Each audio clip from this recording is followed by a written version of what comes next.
শিক্ষা উপদেষ্টার পদত্যাগ চাই যদি তিনি এই পরিপত্র প্রত্যাহার না করেন। আমাদের কিংবদন্তি শিক্ষক নেতা অধ্যক্ষ সেলিম ভাই স্যার 24 ঘন্টা সময় দিয়েছিলেন, যদি তিনি এই পরিপত্র প্রত্যাহার না করেন তাহলে তার পদত্যাগ। আমরা তার সাথে এই পুরো শিক্ষক সমাজ একমত, আমরা তার সাথে আছি, আমরা তার শক্তি।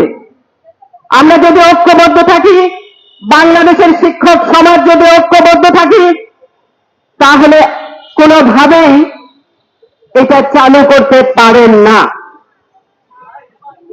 কোমলমতি শিক্ষক, কোমলমতি শিক্ষার্থী, এই ছোট ছোট বাচ্চারা যাদেরকে আপনারা দেখছেন আজকে সামনে দাঁড়িয়ে আছে, তাদের প্রতি কি দেখলে আপনাদেরকে একটুও মায়া হয় না?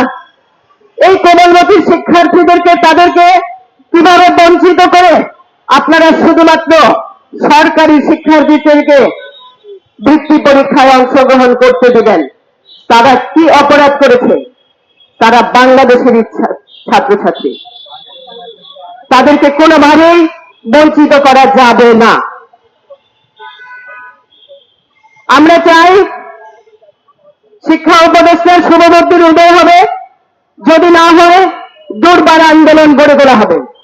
বাংলাদেশের সকল শিক্ষক সমাজ সহ সকল জাতীয়তাবাদী শক্তিকে একত্রিত করে আমরা দুর্বার আন্দোলন গড়ে তুলব এবং আমাদের যে দাবি, সেই দাবি আমরা আদায় করে ছাড়ব ইনশাআল্লাহ। ধন্যবাদ সবাইকে।